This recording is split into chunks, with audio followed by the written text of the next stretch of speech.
Are you getting advice from an advisor or a master? Stay tuned. We'll explain the difference and where to get great advice.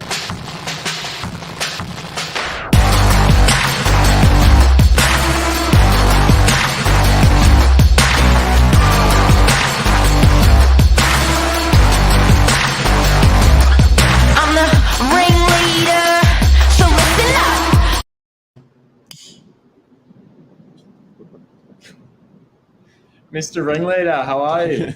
The ringleader. Gents, good. The young guns are here. We're here. I know. On a gloomy Wednesday morning. Yeah, the growth team. And even I was really impressed this morning because young Sam's resigned and he's still coming to do his morning minutes this morning when he could have just dropped out and left it to Charles, but he came in, and you're a legend. I know. Exactly, thank you. Exactly. I got to respect the Wednesday tradition. You know, it wouldn't be the same. It'd be a bit disrespectful just to leave it on a hold. But we're here, and we're talking about the right advice, wrong advice, where to find it, what is it. Charlie, take it away. Yep.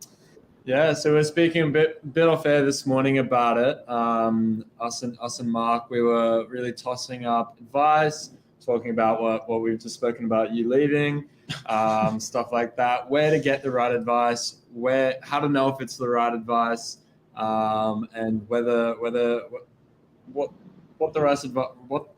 right advice will do for you. Is it going to launch you into higher stages of your career? Is it going to kick you back down the mountain? And a good example that we were saying this morning is, someone could go to someone who's been in real estate for in a different department or for only a couple of months and assume that they're going to get the right advice because that's the title that the person holds. But, not necessarily. And I love the hours that we were chatting about. If someone's been at their craft, the actual craft itself, doing that actual job, in that core field where you seek advice for longer than 10,000 hours, that's about 5 years. That's going to be someone that knows their stuff. But have they succeeded at their craft to give good advice is another thing as well. Exactly. Couldn't have said better. And that's another thing as well. Are you going to be taking advice from someone that owns property themselves? In terms of real estate, it does come down to, the whole idea of an advisor and a master. An advisor. What did you say earlier, Charlie? So we were speaking with Mark off air, like I was saying before, and Mark was saying whenever he needs good advice, he goes to someone who's already got what he wants. So in regards to property, if it's someone who's got a specific investment property that you're looking to purchase, they'd be the best for advice. Now, it's I think too easy to turn to people like us who work in rentals, who work in sales, who don't actually own or rent themselves. And that's the difference in advice it's going to give you. Now, we can give you the best professional stamp or the best professional advice we can offer, but we don't necessarily have any of that real world advice. And this goes for every field out there on the market today. There's a specific... Go on, sorry.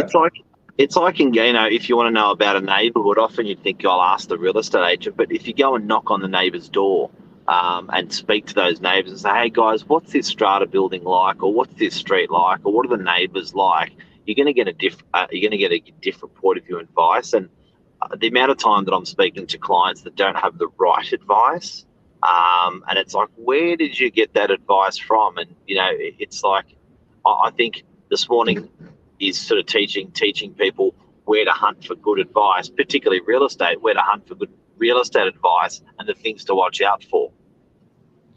Most definitely. Definitely so. Well, that's just it. The difference between a master and an advisor, well, like you said, it'll pay off very, very well down the line.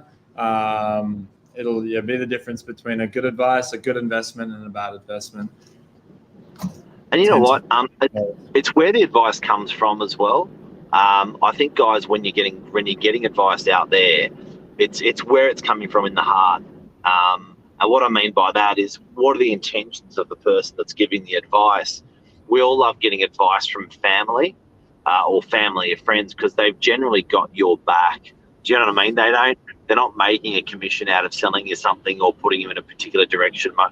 So they're giving you, their advice. But, how many people, everyone's willing to give out advice. That's the problem. That, it's like, what's that saying? Opinions like an arsehole. Like, everyone's willing to give advice, but I think you can be pulled in so many different directions when everyone's willing to give advice. Yeah.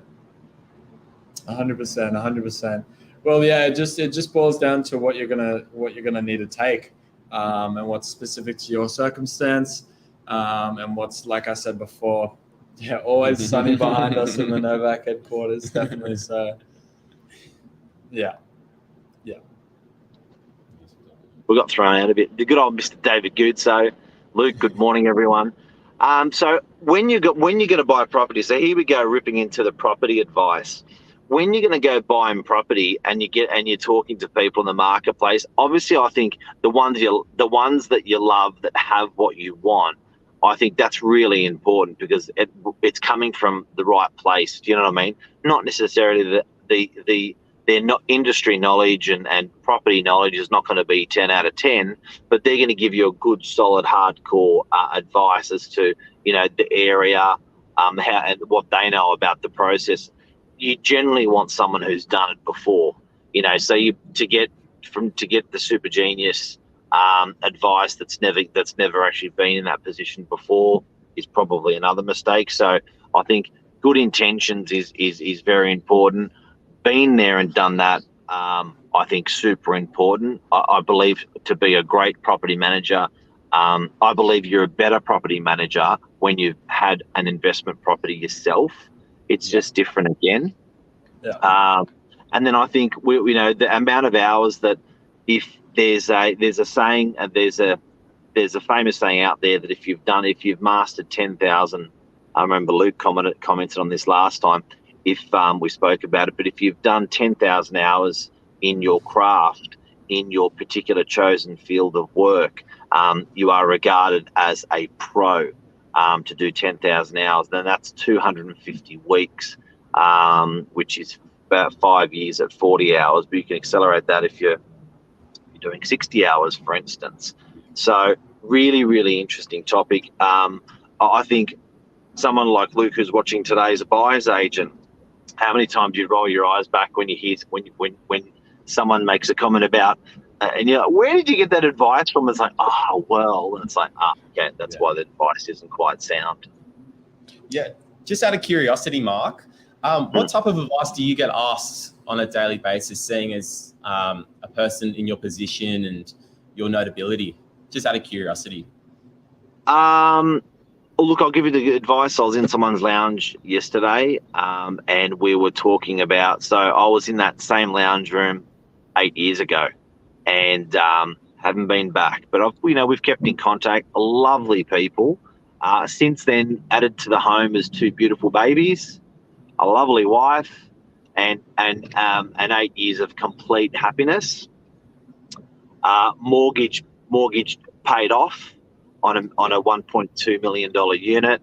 Changed jobs a couple of times, and the comment was, why didn't I do this 8 years ago when I was sitting in the lounge room? Because if I ripped out of a house, if I ripped out of the unit, then it probably would have been out for 500, and I probably would have been into a house for 800. And now the houses are, I know it's 400 and 600. Anyway, now the houses are, they're taking on a mortgage of over $1 million as compared to a mortgage of 300,000 or 400,000. And the advice was like, what do we fucking do now? Seriously. And also the nice thing was that I know there's guys also from we're mutual friends with a lawyer, and so there's a bit more trust there as well, because they know, they know we've known each other a long time, and then also known through that connection.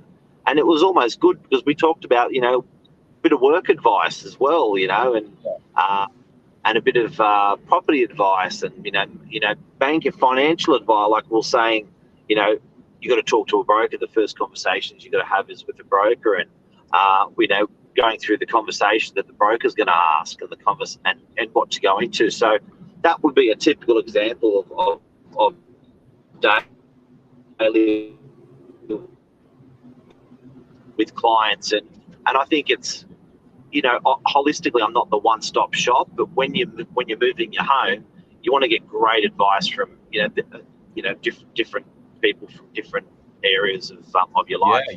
Yeah. I guess that's the beauty. I guess you could say the beauty of advice. You live and you learn from your mistakes.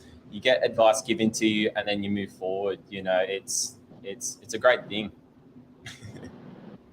Yeah, and you got to watch out where I think you start to form averages.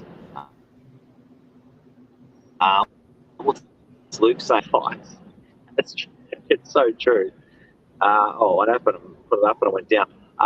And Lisa Kramer. Oh, thank you, legend. What a lovely lady.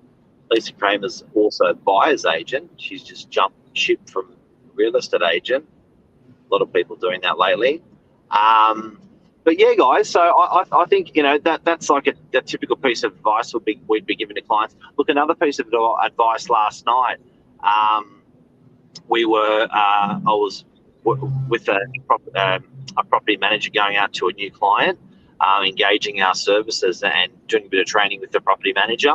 So went out, had a chat, and again, these particular guys that we're meeting with are going to be renting their house out in Allambie and going to rent a nice apartment in like Fairlight or Burgala, something with views. Older couple, and they're just is it the right thing to do? A lot of people at the moment just ask about the property market and where it's going, trying to speculate. But I think at the end of the day, that advice and where it's coming from is really, really important, because is that agent just trying to sell you? Because remember what I said at the beginning of the show, what's the intention of that person when they give out the advice is also important, because if they're making $1, you've got to really, really watch that advice that they're giving you even more. Exactly. Yeah, that's exactly right. Yeah, and that's I guess the beauty of real estate specifically. With as many heads in the game as possible,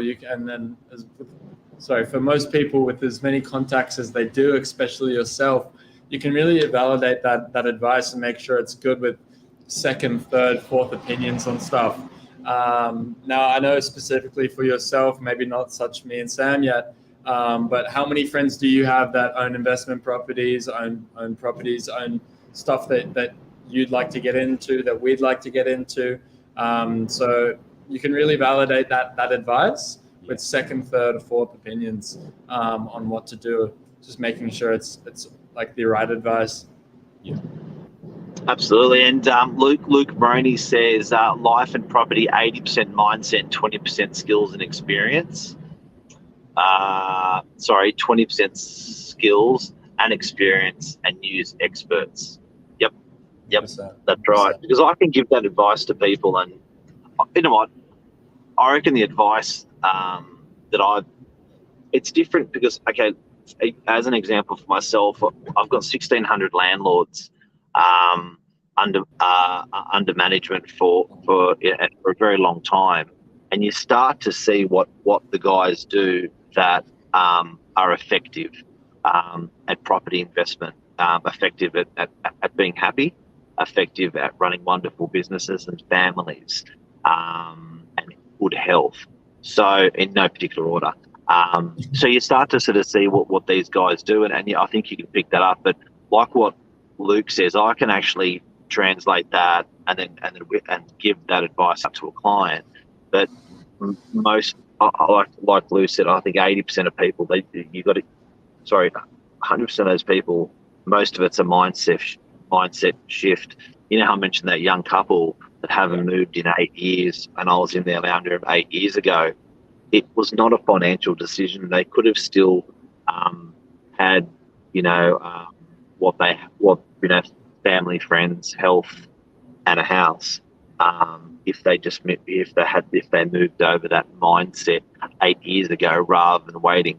Having said that, they were fabulously successful with their family, and and as a couple, so that you don't always have to chase the money.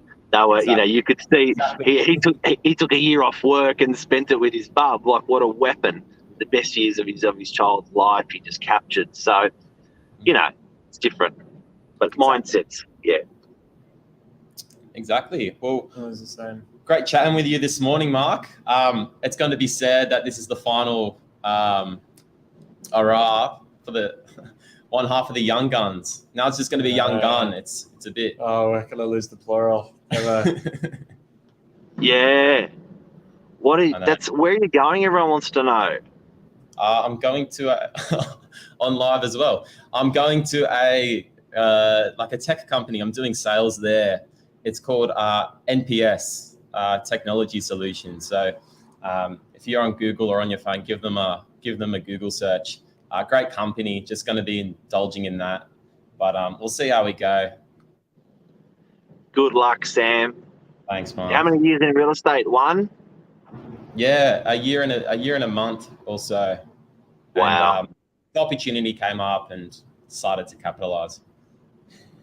Good luck, and thank you. And Charles, we're going to see you on the show next week and in the office, of course.